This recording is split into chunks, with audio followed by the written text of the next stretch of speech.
ప్రస్తుతం మనతో పాటు ప్రముఖ ఆధ్యాత్మికవేత్త, astrologer, professor doctor Mallapudi Satyanarayana Murthy గారు ఉన్నారు. గురువుగారితో మాట్లాడేద్దాం. నమస్కారం గురువు. నమస్కారం మణికంఠ గారు. గురుగారు, 2026 ఓవరాల్గా ధనుసు రాశి వారి స్థితిగతులు ఏ విధంగా ఉండబోతున్నాయి? ప్రత్యేక యోగాలు ఏమైనా ఉన్నాయా? గ్రహస్థితి ఎలా ఉంది? సంవత్సరం మొత్తం కూడా వీళ్ళు ఎలాంటి జాగ్రత్తలు తీసుకోవాలి గురుగారు? ప్రత్యేక యోగాలే అగంగాను. ధనుసు రాశి వారికి అర్ధాష్టమ శని దంచవే మేనత్త కూతురు అంటూ దంచుతుంది. ఫస్ట్ యోగాల సంగతి దేవుడు ఎరుగు. ఇకపోతే ఈ యొక్క నూతన సంవత్సరం అనేటటువంటిది ఉగాది నుంచి ఉగాది వరకు చూస్తాం మనం. 2025 ఉగాది నుంచి 2026 ఉగాది వరకు. కానీ పాశ్చాత్య సంస్కృతి, మేము పాశ్చాత్య సంస్కృతిని పాటించమండి అంటూనే మందుబాటులు డిసెంబర్ 31 పార్టీలో కూర్చొని వాళ్ళు ఎంతమంది ఉన్నారు? అందరూ పాటిస్తారు.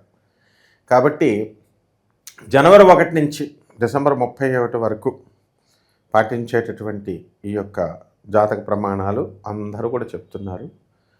ఈ రాశుల వారికి ఏ ఏ రాశుల్లో ఎక్కడున్నాయినా ఈ గ్రహాలు అనేటటువంటి మనం చూసినట్లయితే శని వక్రించి మీనరాశిలో, అలాగే రాహువు కుంభరాశిలో, అలాగే ఈ యొక్క కేతువు మనకి సింహరాశిలో, అలాగే మనకి చక్కగా మనకి ఈ యొక్క గురుగ్రహము మిథునంలో ఉంటున్నది కర్కాటక రాశిలోకి సంచరిస్తున్నాడు.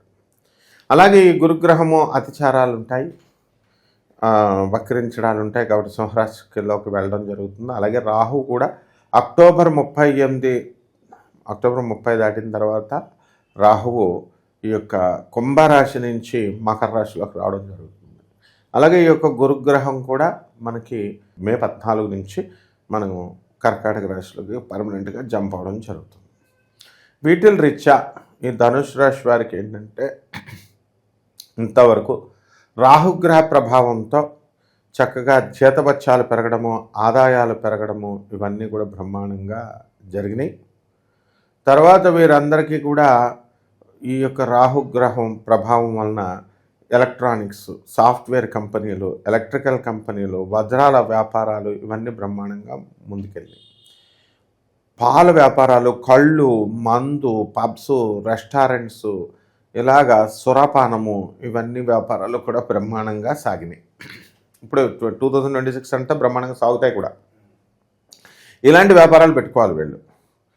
నెక్స్ట్ ఈ ధనుసు రాశి వారికి అందరికీ కూడా మనకి భాగ్యంలో ఉన్నటువంటి ఈ యొక్క కేతుగ్రహ ప్రభావం వలన మనకి అనేకమైనటువంటి లాభాలు కలగడానికి అవకాశాలు ఉన్నాయి.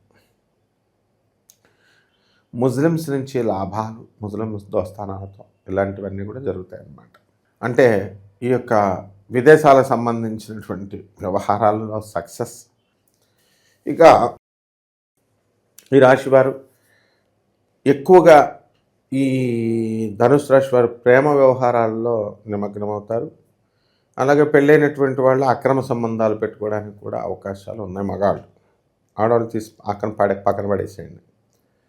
ఇటువంటి వాళ్ళు వీళ్ళందరికీ అనుకోకుండా వివాహాల్లో వీరు ఇతర క్యాస్ట్లు కాదు, ఇతర రిలీజియన్స్ అమ్మాయినే చేసుకోవడానికి ఎక్కువ అవకాశాలు ఉన్నాయి. ఎక్కువగా ముస్లిమ్స్ అమ్మాయిలను చేసుకోవడానికి అవకాశాలు ఉన్నాయి.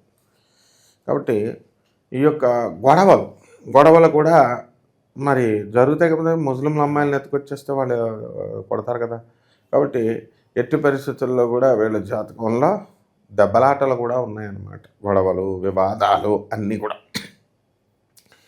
ఈ యొక్క ధనుసు రాశి వారికి ఆరోగ్యరీత్యా ఉబ్బసము, దగ్గు ఇలాంటివి రావడానికి, శ్లేష్మము ఇలాంటివి రావడానికి అవకాశాలు ఉన్నాయి.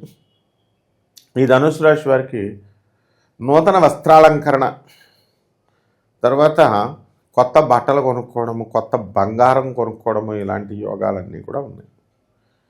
కోట్ల రూపాయలు తీసుకొచ్చి వీళ్ళంతా కూడా ఎక్కువ వడ్డీకి తీసుకొచ్చి పెట్టుబడులు పెట్టారు. అటువంటి వాళ్ళంతా కూడా ఎక్కువ లాభాలు గడించడానికి అవకాశాలు ఉన్నాయి. రియల్ ఎస్టేట్ వాళ్ళు, బిల్డర్లు ఎవరైతే ఉన్నారో అటువంటి వాళ్ళంతా కూడా ఏమంటే మేము కోట్ల రూపాయలు పెట్టుబడి పెట్టినా సరే మా దగ్గర ఇంకా స్థలాలు అమ్ముడవట్లేదండి, కొనడం లేదండి అని బాధపడేటటువంటి వాళ్ళు ఉన్నారు. కొంటారు, ఇంకా టైం ఉందన్నమాట.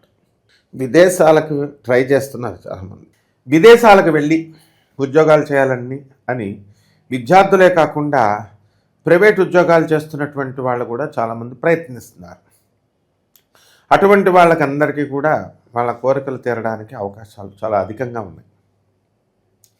అలాగే ఈ యొక్క విదేశాల్లో సీట్లు రావడానికి కోసం కూడా విద్యార్థులందరూ ప్రయత్నించారు. వాళ్ళకి వీసాలు ఇవన్నీ కూడా రావడం జరుగుతుంది, విదేశాలకు వెళ్తారు కూడా.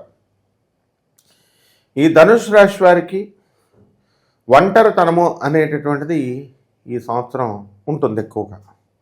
కొన్ని విషయాల రీత్యా కొంచెం డిప్రెషన్కి వెళ్ళడానికి అవకాశాలు ఉంటాయి.